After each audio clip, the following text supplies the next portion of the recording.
Good morning. It's time for chapter 27 of Save Me a Seat. Ravi can hear the guinea pig drinking its water. Parima storms into my room waving a piece of paper. Wake up, Ravi, and explain this to me right now, she says, pulling the sheets off my face. What is it? I ask, rubbing my eyes. What's wrong? Her hands are shaking as she pushes the wrinkled paper under my nose. I found this in your school bag. What is it? I ask, sitting up and reaching for my glasses. Look at me, Ravi, says Parima, grabbing my chin and pulling my face towards her. Tell me what is going on. What have I done? I ask, trying to see what was written on the paper. Amma comes in, takes the paper, and sits beside me on the bed. It's some kind of drawing, she says, smoothing the paper on her knee. I push my glasses up, rub my nose, and look under the paper. It's a cartoon of a bunch of people wearing the same t-shirt. Did you draw this? Asked Amma. No, I tell her. I've never seen it before in my life. Parima snatches the paper from me and studies it. Who is this boy? She asks suspiciously. Is that supposed to be you? Has someone been calling you names? She pointed to the boy wearing shoes that looked like giant potatoes. I know who it is. I know who it's supposed to be. This isn't me. This is the boy who sits behind me in class. He goes for special help. I call him Bigfoot. But his real name is Joe Sylvester, I say. Whoever drew this cartoon probably meant to give it to him and accidentally put it in my bag instead.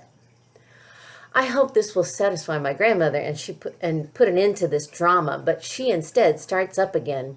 Why do you and Mr. Big Feet sit together, she demands. Are you friends? Alma asks. We don't sit together. I sit behind him. The seating is alphabetical, I explain. Suryanarayan comes before Sylvester. And no, Alma, we are not friends. My mother knows me too well.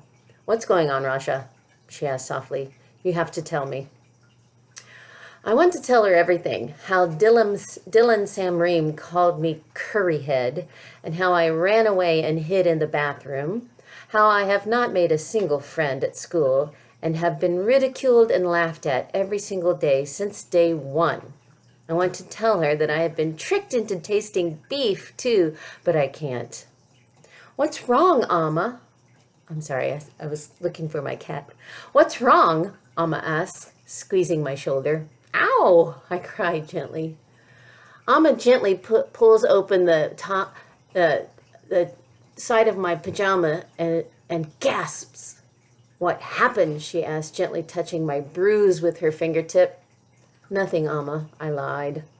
I just bumped myself. Parima turns on her heels and leaves the room, only to return a minute later wearing her sweater and shawl. She also has a scarf, a red dupatta covering her head. Where are you going so early in the morning? Amma asks. Parima ignores her. Get up, Ravi, she commands. Why? I ask.